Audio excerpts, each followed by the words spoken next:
Babu, nimechoka, mjukuu wako nimechoka. Maisha yanachosha, nimepoteza baba na mama. Nimebaki mimi nawe, usinitese, nimechoka. Nikifa utabaki mwenyewe, utateseka. Babu mpendwa, najutia maisha yananichosha. Karibu kwenye chaneli yetu ya Hastenic Production, ikiwa ni sehemu ya 3. Usisahau kusubscribe, like, share ili usipitwe na mwendelezo sehemu itakayofuata.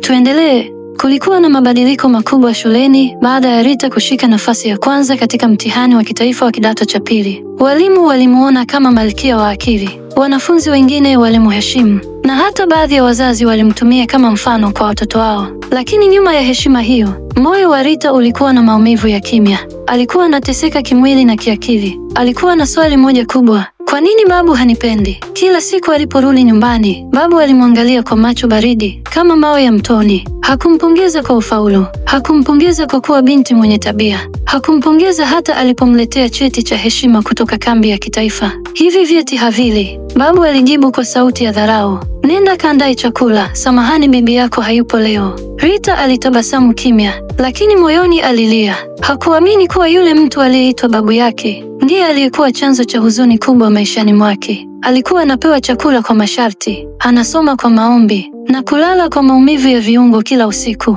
Siku moja, Rita alikuwa akipanga mafaili ya shule aliyokuwa akitunza kwenye kabati la chumba chake. Kabati hilo lilikuwa na vitabu vya zamani, daftari la kumbukumbu za familia, na picha chache zilizojaa vumbi. Alipokuwa akiondoa faili moja, aligusa sehemu ya nyuma ya kabati na kugundua kulikuwa na karatasi imekwama. Aliivuta kwa nguvu, na kutoka hapo kulichomoka picha ya zamani. Ilikuwa picha ya mzee Kasembe akiwa kijana, akiwa amesimama na mwanamke mrembo na kijana mdogo. Huyo kijana alikuwa baba yake Rita. Charles aligeuza picha kwa nyuma. Imeandikwa kwa kalamu ya wino: Charles, mtoto wangu wa kwanza siku ya kuhitimu chuo, pamoja na mama yake mpenzi Rehema. Mwaka 1998. Macho ya Rita yalijaa machozi. Hii ilikuwa picha ya familia. Babu yake aliwahi kuwa na furaha, alimpenda baba yake, lakini sasa ni kama hataki hata kulisikia jina lake. Akiwa amechanganyikiwa, Rita alichukua picha na kuiweka kwenye daftari lake. Usiku ulipofika,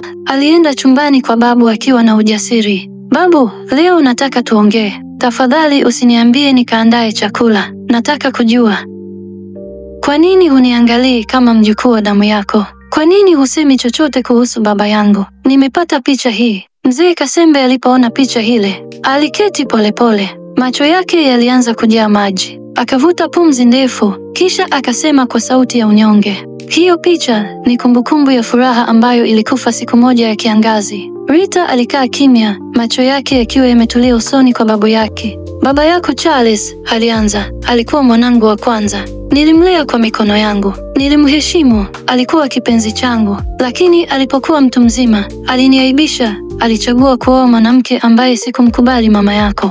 Kwa nini hukumkubali? Rita aliuliza taratibu. Kwa sababu alikuwa msichana wa mjini, alileta majigambo, hakuwa na heshima kwa mila zetu, na alikataa kuja kuishi kijijini. Charles aliondoka na akaoa bila baraka zangu. Tangu siku hiyo, nilisema sina mtoto tena. Sikuwa na Charles tena. Rita alibaki kimya, mdomo wazi. Niliposikia wamepata mtoto, nilifuta hata jina lako. Nilisema siwezi kumpenda mtoto wa mwanamke ambaye alinipokonya mwana wangu. Babu aliendelea kwa sauti ya kujilaumu. Lakini baada ya ajali, nilibaki na chaguo moja: nikubali damu yangu au niishi na majuto. Na sasa je? Rita aliuliza, huku machozi yakimtiririka. Nilikuchukua kwa sababu damu haifutiki, lakini moyo wangu ulikuwa bado na majeraha. Nilikuona kama mzigo, sio zawadi. Lakini kila siku ninavyoona unavyopambana, moyo wangu unateseka. Usiku mwingine huwa nasimama mlangoni nikuangalia ukilala, na kuona ukilia gizani, lakini ninaogopa kusema samahani.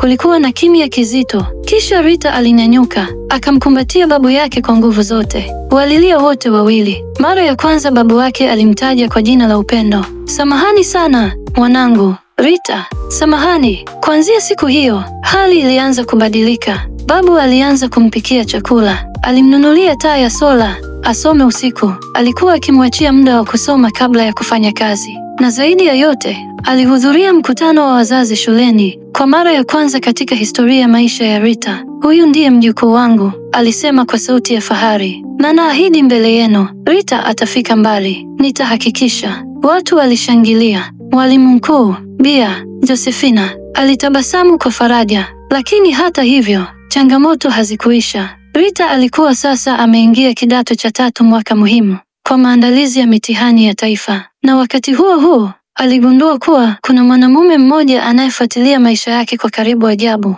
Mwanaume huyo alikuwa nani? Je, ni rafiki au adui? Rita atagundua nini baadaye? Na je, ndoto yake ya kuwa daktari wa watoto maskini itatimia? Usikose kufuatilia sehemu ya 4. Tujue nini kitaendelea hapa Hastenic Production.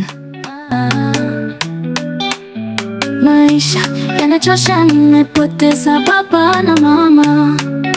Nimebaki mimi nawe, usinitese, nimechoka. Nikifa utabaki mwenyewe, utateseka. Babu mpendwa, najutia maisha yananichosha.